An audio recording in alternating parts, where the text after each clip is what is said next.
We're in Los Angeles here with Chris Vrenna.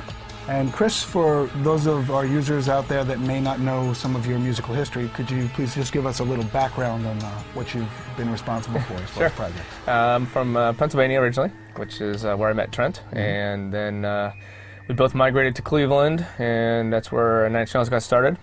So I was involved with that with him from its inception, and left that band maybe 10 years ago now, I suppose.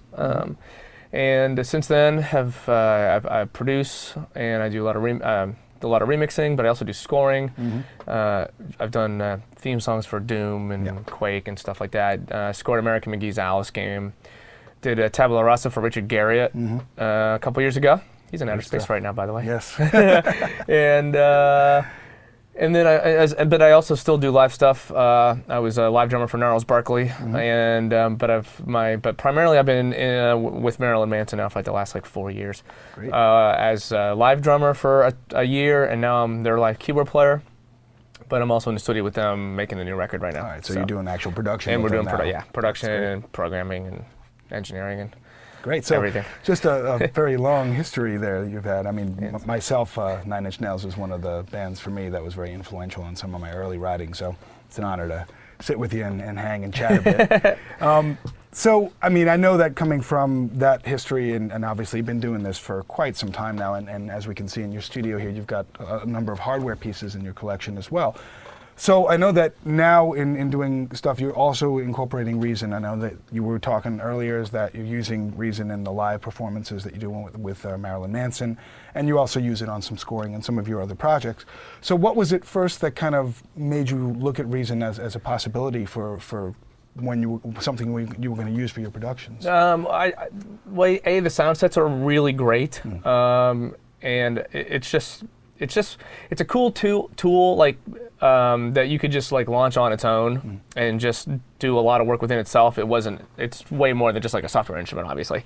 So it was very versatile, and it was just so easy to learn too. The learning curve is zero. Especially coming from hardware. I mean, and for me, from hardware sampling, I was always an Akai guy before, and then I switched to EMU when the Emulator 4s came out. And the NNXT, it's if you ever learn an Akai, it looks. I mean, it's just so easy to key mount. I mean, it was just really easy to make banks and import loops, and with the Rex I mean, it just had everything in it, and.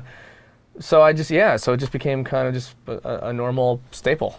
So, and it seems that obviously when touring, I know that you'd been doing touring back in the day when software was not an option, and to have the option of a software piece that would allow you to have all of the stuff that you'd normally have to have road cases for in your rig, it must be a welcome change for you. Yeah, it's, I mean, Pogo, when he left the band, his live rig was multiple K2000 RSs with Sans amps and PCM 71s and PCM 81s and two Mackie 1604s, and I'm trying to think what other rack effects and various media playback, zips and jazz and SideQuest, all different formats, because those Kurzweils only supported so much up to the time when the company went under.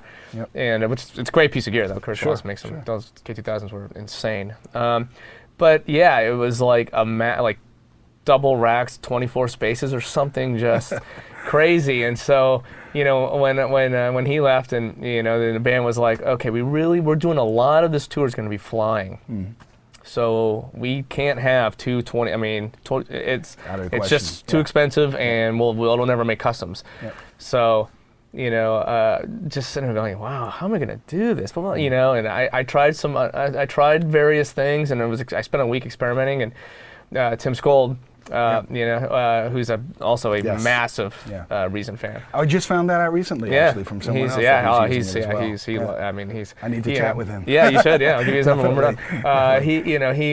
He's like, you should, you just do it all in Reason, and I was like, I haven't gotten that one yet, because I'd been going through all my software stuff, and so I was like, hold on, let me launch this, and I went, and 5 minutes, it was like, okay, I know exactly how I can do this. Perfect. And it was done, and I just had to rebuild all of Pogo stuff. I just did all of it. And then it's constantly. And that's it. And, you know, and then like I said, we have multiple computers, and you know, just for rehearsing and for flying, I mean, the whole thing will run on my laptop. And you know, one thing I really do like about Reason a lot is you can open multiple files. Yeah. So the way we would always run it is I have a separate Reason file for every song of the set. Exactly. And so we just load the set, you know, backwards to frontwards. So the only switching is hitting the red button to close the window, and that fast, the next song is the active window, and we're on the song too. That's all I had to do. And we play about 25 songs, and even on a laptop, it's like one green light of CPU. That's great. You know, with I think I'm only running like 2 gigs of RAM, maybe it's 4, but it's not. It's so unlimited. It's just a fantastic. That's great. Well, you know, we'd be really interested to see some of how you do your setup. So I think now maybe it'd be great to kind of turn around here for a second and show us a little bit of how you might set things up when you're on with Reason. Sure, that'd be great. Yeah. So here's a version of what I use live with Marilyn Manson for my keyboard rig. One thing about Reason is not only it's a great writing tool, but I found it is an absolutely perfect performance tool for me in live and to do everything we have to do. We have to do a lot of flying festivals to festivals, and another great thing about it is I can load multiple files, and also it's so good on CPU and RAM that my fly rig is MacBooks, and so I keep a couple laptops and Reason with me and a keyboard, a USB controller. It's really all I need. So this is like my home version of kind of the same thing. So that's another great thing. You don't have to own tons of computer power to make it work. And the thing I like about it a lot is, scroll down here, this particular song I have up is Sweet Dreams, and I use the combinator to split my controller keyboard into many different zones by different instruments. So, for example, to perform Sweet Dreams, I have the I just have an NN19 mapped combinator only to C1, just to play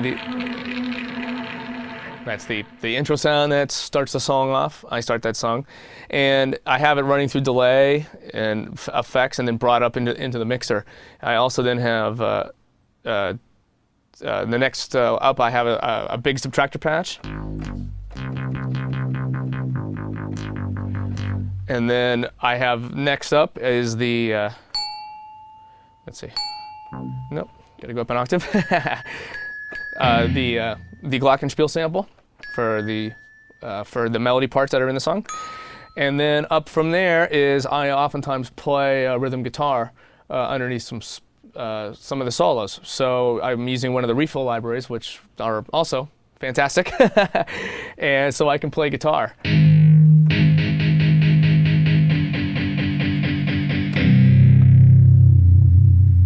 So you can see it looks pretty somewhat elaborate, but it's really not. And then this allows me to have multiple NNXTs. I'm using the scream on a couple of the different sounds to give it just a little bit of grit. I think it's on the glockenspiel, if I remember right. And then I can take all of these, you know, this whole thing, I submix it back into the mixer, and then I send a stereo output to the front of house. And then if anything ever needs to be rebalanced, I can just do it all internally within here, which is another great thing because so many of the sounds need distortion, but I only want one sound to have distortion.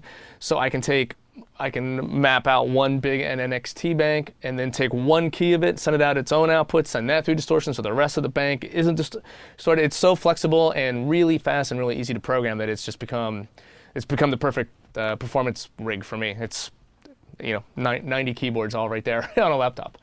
So that's how I would do it. Well, Chris, thanks for showing us. Yeah, you're very welcome. And letting us invade your world here for a bit. And we'll look forward to hearing the new music that you guys are working on. Thanks. With Manson. Me too. Really excited to hear that. I am too. See you guys out on tour as well. Yes, you will. Right. Next Thank year. You.